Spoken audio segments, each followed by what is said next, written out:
안녕하세요. 미국 주식과 환율 변동, 금리와 아파트 거래까지 돈이 되는 모든 정보를 말씀드리는 뉴스 스피커. 2023년 1월 31일 화요일입니다. 네, 먼저 미국 주식부터 살펴보겠습니다. 간밤에 장 시작하자마자 계속 하락세를 면치 못했어요. 최근 추세는 상승하는 추세임이 분명하고요. 모두들 아시겠지만 지금 FOMC 미팅이 진행이 되고 있습니다. 미국에서. 우리나라 시간으로는 오늘 밤이 지난 새벽에 이제 발표가 될 텐데 그에 대한 불안감이 있겠죠. 그래서 사실은 최근 들어서 계속 상승하는 모습이었기 때문에 한 번쯤 이렇게 하락을 해주는 것도 RSI 측면에서는 괜찮은 것 같습니다. 상대적으로 나스닥이 크게 떨어졌어요. 약 2% 하락을 하는 모습이고, 사실 3대 지수 모두 이런 그래프대로 막판으로 갈수록 계속 하락하는 그런 모습을 그려냈습니다. 네, 따라서 뉴욕 스탁 익스체인지에서는 약 980개, 나스닥에서는 1500개의 주식이 상승을 하였어요. 생각보다 상승된 주식이 많죠.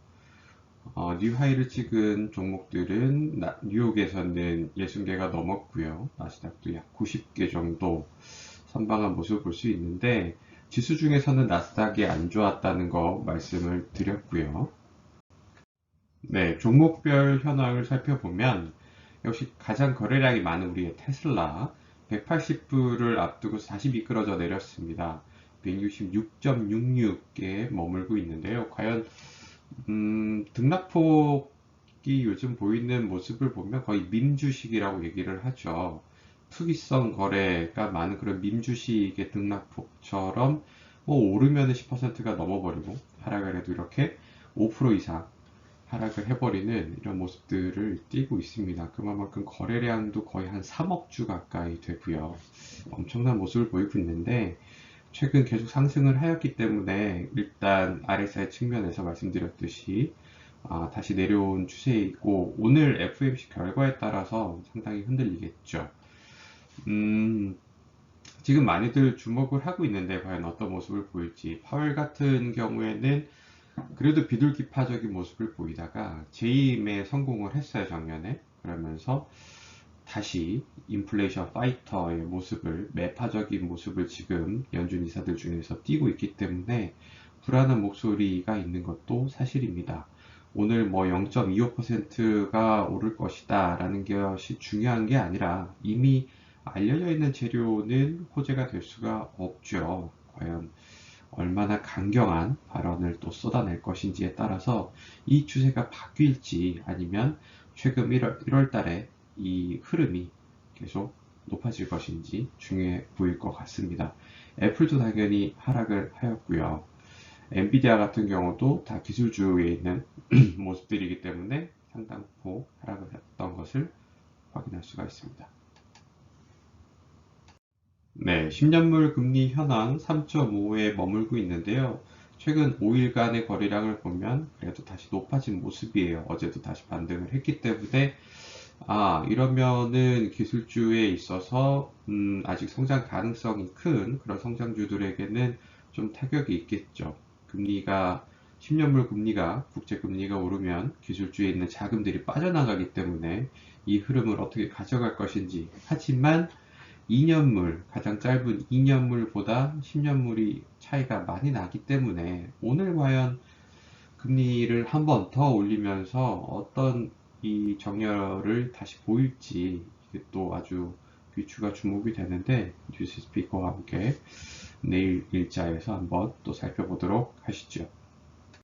네, 환율 같은 경우는 상대적으로 원화가 지금 절상이 되고 있는 우리나라 원화가 가치가 높아지고 있는 상황입니다. 그래서 미국 같은 경우도 달러도 내렸고요. 일본도 내렸고 지금 계속 이 흐름을 유지를 하고 있는데 과연 이 1200원대의 흐름이 얼마나 가져갈지 오늘 FOMC 결과에 따라서 환율의 변동은 또 어떻게 달라질지 이렇게 지금 foreign exchange라고 그러죠. 이 환율의 흐름과 그리고 안전자산인 금의 흐름 그리고 연동된 가상화폐 이런 주식까지 이 모든 자산의 흐름들은 다 연결이 돼 있기 때문에 과연 오늘의 기점으로 인해서 또 어떤 변화를 가져올 건지 정말 뉴스 스피커와 함께 꼭 하루도 빼놓지 말고 이런 흐름들을 주시해야 되겠습니다.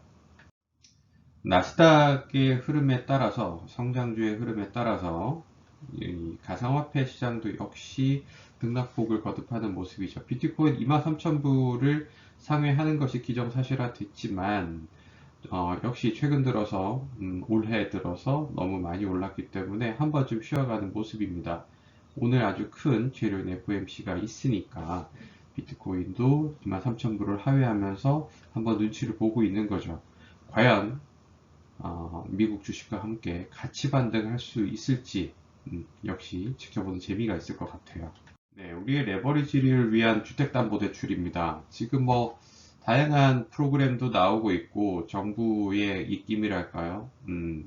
어떤 국민들을 생각하는 인플레이션에 허덕이는 우리 서민들을 위해서 금리가 너무 높은 거 아니냐, 대출 금리가. 그래서 그런 목소리를 좀 반영을 하고 있는 지금 상황입니다. 5대 은행 기준으로 7% 이제 볼 수는 없어요. 5대 은행을 제외하고 전국 19개 은행 중에서는 경남은행이 가장 낮은 하단에 낮은 금리를 보이고는 있는데 역시 이런 레버리지 거래에 있어서는 개인의 신용이나 그리고 주택담보대출과 관계된 어떤 그 자산의 평가를 받아야 되기 때문에 본인이 거래하는 은행 꼭 확인하시기를 당부드립니다.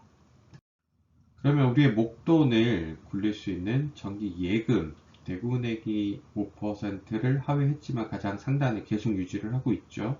나머지 5개 은행 중에서는 이제 4%도 어려운 모습들을 보이고 있기 때문에 우대금리까지 확인을 하셔서 만약에 내 목돈을 최대한 안전하게 보관을 하고 싶다 그러면 정기예금 꼭 확인하시는 전략이 필요할 것 같습니다. 목돈을 만드는 이 적금 마찬가지로 큰 차이는 없습니다. 변동은 없으나 우리은행을 선두로 해서 밑에 하단에 보이는 은행들은 조금 변동이 있는 모습이 있죠. 역시 본인의 주거래은행을 꼭 확인하시길 바랍니다. 아파트 실거래가 보시죠. 거래량이 그래도 1월 달에 비해서 1월 초반에 비해서 계속 증가를 하고 있습니다. 개포 프레지던스 자이 같은 경우는 이제 입주를 앞두고 있는 모습, 거래가 상당히 많았어요. 어제 뭐 한 4건에서 5건인가 된 것 같은데 그 중에서 가장 인접한 거래 내역에 26억 실거래가 등재됐습니다. 최고가는 29억 5천에 거의 근접하는 10% 정도 빠진 모습을 보이고 있기 때문에 과연 이 정도 수준을 유지할 것인지가 또 관전 포인트가 되겠습니다. 개포 프레지던스 자이 같은 경우는 이 내부에 위치한 여건에 따라서 조망이 어떤지 향이 어떤지 조망이 가장 중요한 아파트 중에 하나죠. 그래서 그거에 따라서 좀 차등이 있는데 그런 점을 감안하셔서 판단하셔야 됩니다. 반포 서밋입니다. 경부고속도로를 사이에 두고 서초 서밋과 나뉘어져 있기 때문에 유의해야 되는데 24억 5천만 원의 실거래가 등재됐습니다. 그래도 13억이라는 전세가는 유지를 하고 있네요. 내려갔지만 음마 역시 오랜만에 34평형 등재됐고요. 31평형이 아닙니다. 21억 5천의 실거래가 등재됐고요. 헬리오 18억입니다. 18억이라는 숫자는 오랜만에 보는 헬리오시티에서 과연 이 추세가 또 흐름이 유지가 될 수 있을지 꼭 레버리지를 일으켜서 아파트 가시고자 하시는 분들은 참고를 하셔야 됩니다. 과천에 있는 센트럴파크 프루지오 서밋입니다. 21억 5천까지 실거래 등재됐지만 15억에 이번에 새로 등재가 됐네요. 옥스파크힐스입니다. 옥스파크힐스 같은 경우는 국민평형 30평대보다 25평형이 주력인 아파트이고 뒷구정동이라고 얘기하는 옥수동에 위치하고 있는 신축 아파트 중 하나입니다. 16억 5천까지 갔지만 지금 뭐 13억대 거래가 하나가 있었고요. 그리고 가장 최근으로는 12억 4천에 거래가 됐습니다. 전세가 6억 5천으로 그렇게 힘을 받는 모습은 역시 아직은 아닙니다.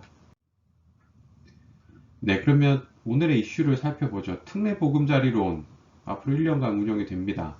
많이들 들어보셨을 텐데 주택가격은 9억 원 이하가 대상입니다.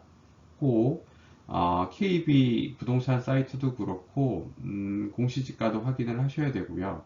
뭐 거래가 실거래가 9억에 찍었으니까 되는 거 아니냐 생각하시면 낭패를 볼 수 있으니까 꼭 다양한 사이트에서 거래 내역을 꼭 확인하신 이후에 진행을 하셔야 됩니다. 최대 5억까지 주는 프로그램이고요. 4.15에서 4.55 정도 금리로 대출을 해준다고 합니다. 여기에다가 우대금리가 0.9가 또 끼어 있기 때문에 3% 금리에서 가능한 얘기입니다. 재밌는 거는 중도상환수수료도 면제예요. 그리고 만기가 짧을수록 10년에서부터 40년까지 있는데 만기가 짧을수록 금리가 우대가 되고요. 일시적인 2주택자까지도 혜택이 가능하다는 거예요. 소득도 보지 않습니다. 파격적인 혜택으로 금리가 내려갔기 때문에 출시 발표는 1월 초에 있었죠. 그래서 전격적으로 0.5% 또 하락을 시켜서 지금 4.15에서 우대금리 0.9 추가까지 이뤄내고 있지만 다시 말씀드리건데 주택가격 9억 이하가 대상입니다. 소파이와 엑소모빌 그리고 파이자의 실적이 발표가 되고 있습니다. 이번 주 뭐 굵직굵직한 실적들이 발표가 되고 있는데 예상했던 것보다는 선방들을 하고 있어요. 그래서 실적이 1분기 때, 그러니까 지난 4분기죠. 4분기 때 이제 뭐 정점을 찍을 거다. 최하의 폭을 보여줄 것이다. 그랬는데 그래도 선방하고 있는 미국 경제의 흐름입니다. 또 많이들 감원을 하고 있기 때문에 특히 이제 빅테크 기업들을 대상으로 감원을 많이들 하고 있어요. 그래서 그 결과가 반영된 모습을 보이기 때문에 그래도 매출 대비 실적에서 좋은 흐름을 보이는 거 아닌가라는 판단들이 있습니다. 2022년에 작년에 아파트 전세값이 근래 뭐 한 20년 동안 가장 큰 폭으로 하락을 하였다고는 하는데 아시겠지만 높아진 전세보증금에 대한 부담 그리고 작년에 급격한 금리 인상 등의 영향으로 월세 시장으로 임대차 수요가 이제 대거 이탈을 했죠. 지금도 그렇지만 그래서 전세값이 큰 폭으로 하락을 했다고 하지만 이전 2년도 2020년, 2021년에 워낙에나 큰 폭으로 값이 올랐기 때문에 단지 뭐 2022년에 전세값 하락폭이 컸다고 해서 그 하락이 과연 지난 상승을 상쇄시킬 수 있느냐 결코 그러지는 않은 수준입니다. FOMC가 진행이 되고 있고 정책금리를 발표하는 게 현지 시간 기준으로 2월 1일 2시입니다. 우리나라 시간으로는 오늘 밤 자정이 넘어선 새벽이 되어야 파웰이 나와서 정책금리를 발표를 할 것 같아요. 이 FOMC는 페더럴 오픈 마켓 커미티라고 얘기를 하는 연방공개시장위원회고요. 1년에 7번 진행을 하는데 총 12명의 참가자가 금리 등 통화정책을 수립하는 날입니다.